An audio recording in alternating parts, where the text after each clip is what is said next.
Hürmetli vatandaş leksiyimizni davamlaştırımız. Bugünkü sağış kemeğiniz 21. yıl 7. ayının 15. günü. Endilikçe mavzumunda vatandaş. Tayvan Jungo'nun birleşip kitiş yolundan ümit var mı? Yaponiya qoğdunuş nazarıtı. Tünce qatam meydanın aşkarıldı. Mavzulu haber 7. ayının 15. günü Jungo'ga nazar to'g'ri betida e'lon qilindi. Xabar mundaq başlandı. Jungo Tayvanga qurolliq tahdid selishga boshladi. Yaponiya hukumatining yordamlashib Tayvanni qo'g'dishi kerakmi deydigan maydoni bargan sira qattiqlashishga boshladi. 13.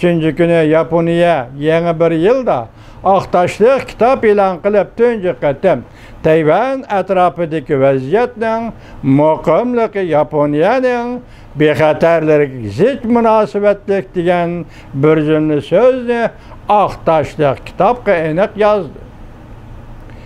Aqtashliq kitobning muqovisi odatdagi yillardek ishlanmay muqovining ustiga bir parcha otliq samurayning surati tushirildi.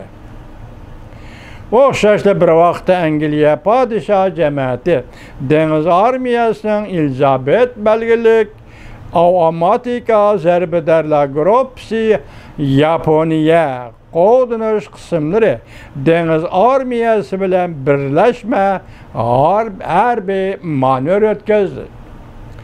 Mutaxassislar bunday tahlil qildi. Yaponiya Angliya teg'uvchini bevosita Jungo'ga qaratdi. Bunun keyin yana Amerikaning kuchi bor.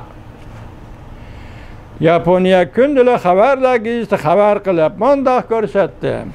Yaponiya hukumati 7. ayning 13. kuni 2021 yillik davlat mudofaa aqtashliq kitob e'lon qilib, Jungo armiyasining o'rinlashtirilishi harbiy kuchi xaritasida tunji qatam Tayvanni Jungodan ayirib tashladi.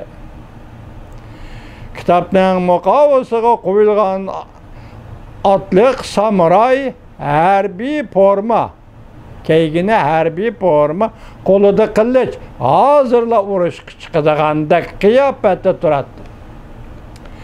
Yaponiya qo'g'dinish nazorati bayonotchisi bunday ko'rsatdi.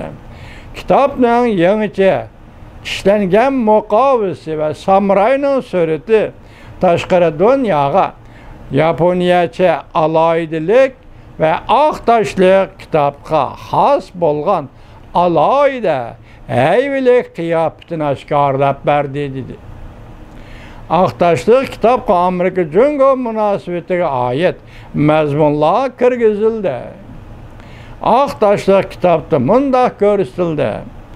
Tayvan, Hong Kong, Uyg'uriston, ya'ni Xinjiang kishilik huquq qatorliq masalalar tufayli Amerika Jungo ishki davlatning siyosat, iqtisod, harbiy ishlar sohasida bir nechta siyosatlari reaksiyalashgan bir davrga kirdi. Kitobda bunday ko'rsatildi. Tayvanni jonijon manfaat qatoriga qo'ygan Jungo kompartiyasi Amerika bilan murassaalashmaydi. Balki Tayvan vaziyatining qanday bo'lishi Yaponiyaning bexatarligi va xalqaro jamiyatning aminligi uchun intayin muhimdir. Hozir yaqinda endi buning bayonotchi Javlijan Yaponiya aqtashliq kitobini e'lon qilgandan keyin uning mazmunini ko'riblar, biz Yaponiyaga atom bombasi ishlatamiz dedi vatandoshlar. Bu xabarlarni sizlarga yetkazamadik. Demak 1964 Jungo atom bombasi portlatib tashqari dunyoga e'lon qilgan Xinhuaning bayonotida hargiz biz birinchi bo'lib atom qurollari ishlatmaymiz degandi. Bugün tünügün 7. ayının 4. günü etrafıda Jungo'nun Tashqi ishlar ministerligi Yaponiyaga atom bombasi atamiz. Көріп отырмысызlar, vatandaşlar, qandaq davlat ekan Cumhuriyet Halk Cumhuriyeti degan.